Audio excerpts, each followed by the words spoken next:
This is how they get you. Seriously, this is how they get you. Do not let your guard down. Nostalgia, Pokemon. Nostalgia, Pokemon. These two things are one and the same. You know it, I know it, Nintendo and Game Freak definitely know it. Pokemon is ridiculously nostalgic to tens of millions of people all over the world. If you played the original Red and Blue at launch when you were 10, congrats, you're like 37 now. If you played X and Y at launch when you were 10, congrats, you're like 22 now. Even if you went around in the older generations, there are just so many remakes and re-releases. Heart Gold and Soul Silver are such good remakes that kids at the time probably didn't even know they were playing a 10-year-old game. It doesn't matter if you're 40 with kids or if you're 17 and struggling through high school. If you're a Pokemon fan, there's probably some kind of nostalgia attached to it. There will be 20-year-olds in 8 years' time calling this peak.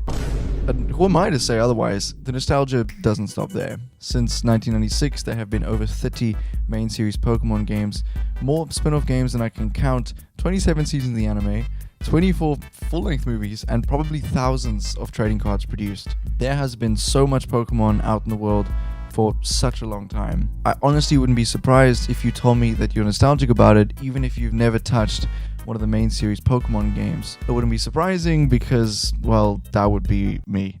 Hashtag we exist. Pokemon has always existed on handheld Nintendo devices, which I never owned when I was little. That would explain why I didn't know what the hell a real Pokemon game was for the longest time, even though I absolutely loved Pokemon as a kid. Instead, I just watched the shit out of whatever episode was playing on ETV, I watched the shit out of whatever Pokemon movie we had on the family hard drive, and I played the shit out of the singular Pokemon game I had on my Wii. If only I knew I was secretly being brainwashed.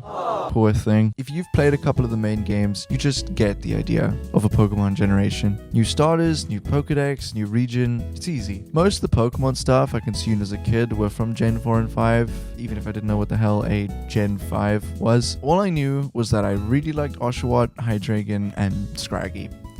This is important, remember this. When I was 15 or so, I started watching more Pokemon related stuff on YouTube, and the idea of a main series Pokemon game finally made sense to me. You are basically just Ash from the show in your own Pokemon adventure. It's that simple. I really wanted to play one for myself, and since most of the videos I watched were about Pokemon Ruby, I figured it was the best place to start. It was not the best place for me to start. Today, I really like the Hoenn Pokemon games, but at the time, they just didn't click with me. I got through the first 3 gyms, and after that, I lost interest. I was bored by the slow-paced Pokemon games generally take, and I just didn't care for the Pokemon that much. Eventually, I just put the game down, and I didn't think about Pokemon again until earlier this year. Maybe I just played too much Pokemon Go since moving. Maybe I've watched one too many Pokemon videos on YouTube.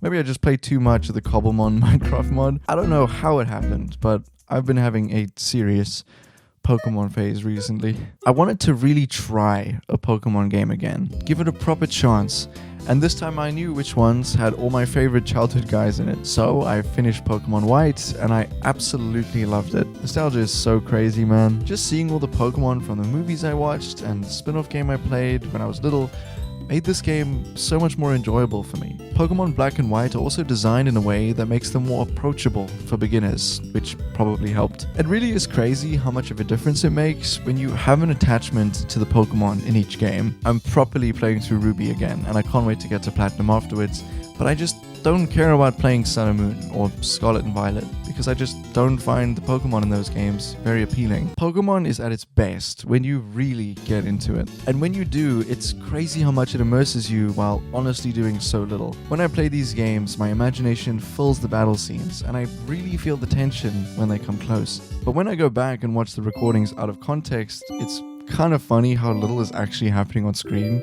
It didn't feel like that at the time. Of course, it's hard to ignore how formulaic Pokemon games can be, which is a shame because the core idea has almost infinite potential. That being said, there's definitely something comforting about how familiar each game feels. I can pick up any one of them for the first time and have a fun experience without much friction. Obviously, if you don't care for the core gameplay loop or if you're just bored of it, then yeah, there's unfortunately nothing really left for you. But at the moment, I personally am enjoying it a lot, and I'm having a lot of fun getting through these games that have been on my backlog for quite a long time. Pokemon White, like I said earlier, was a really good reintroduction to the series, and it's starting to hit peak nostalgia for gamers my age. Shout out to you guys. I'm enjoying Pokemon Ruby a lot more this time around, now that I'm more familiar with the Hoenn Pokemon. Pokemon Soul Silver is probably the closest I'll come to playing the original classic games. I only have so much patience, and I think it's so cute that the Pokemon follow you around in this game. Like, why isn't this in every game, you know? I've also tried Pokemon Legends Arceus, which I was pretty skeptical about because I watched other people play it on YouTube, and come on, it kind of looks like a Wii or a PS2 game, right? Breath of the Wild is bigger, it looks better, and it runs on the same console. It would be nice, of course, if the game looked a little better, but just like the main series games, it makes you feel a lot while not showing off much. It's just a really enjoyable departure from the core gameplay loop that has remained the same for way too long. Pokemon TCG Pocket is surprisingly fun, especially the online battles. They make me feel smart sometimes. Ladies and gentlemen, I present to you, drumroll please, drumroll please, my top 10 favorite Pokemon of all time. This is my list, the definitive list of my favorite Pokemon. Be nice. Guys, let's be nice about this. Number 1 is Krogunk. You guys are sleeping on Krogunk. Awesome frog Pokemon. Eyeshadow swag. You guys are seeing that? Low-key a badass. Someone had to say it. He's low-key a badass. Scraggy. Number 2. Okay. Chill vibe. Dangerous freak. Don't underestimate Scraggy. Baggy pants. He's fashionista. We got a mono mohawk going on. That's serious. Number 3 is Tentacle. Evil squid. I mean, just look at him, right? Beautiful ocean creature. Sea life is so beautiful. Gliscor. Epic vampire vibe. I mean, listen, he's a freak, but he knows how to be cute about it. Why aren't scorpion bats real in real life? Gliscor is awesome. Guys, I think it'd be just too scary if they were real in real life. It'd be too scary. Next, Reuniclus. Reuniclus is a cutie patootie Minecraft slime type beat. He's got that going for him. Low-key mecha pilot. Like, if you look, he's kind of like a little dude in there wearing the little slime suit. Scizor has unmatched Power Ranger aura. Like, oh my goodness. And bug types are awesome. Okay, Wailord, size points. Enormous. Absolutely enormous. A little derpy. A little bit. I love him because he's just... I like whales and he's so big. Drifblim. Hot air balloon swag. Purple. I don't really know why I like him. I just like Drifblim. Bastiodon. Pokemon Shield if it was epic. Pokemon Shield if dinosaur swag to the max. Okay, hardy lad, he'll bulldoze through your whole house. And number 10, you guys are never gonna guess this, is Pikachu. Okay, call me basic. He's world famous, ridiculous clout, popular. I don't give a damn if he's popular. I like Pikachu. And he's a branding icon. I love consuming, and Pikachu is at the face of it. Let's all consume a little more. Anyway, that's all. Thank you all for coming. Thank you for watching. It's an honor. Even if I don't know exactly how my recent Pokemon phase started, you can be pretty sure nostalgia has something to do with it. Nostalgia and Pokemon are just too intertwined. Like, I cannot imagine the game existing today without it. There's just something about these stupid creatures that are just so appealing to so many people for such a long time. Tell me who your favorite Pokemon are, or tell me how much you hate the franchise, or don't. That's okay. Thanks for watching. Appreciate your time. Stop stressing, bro.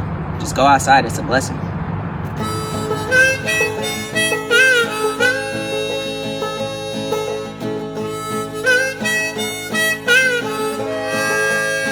Sigma, Sigma punk, Sigma punk, Sigma. Put him on the news. Put him on the news.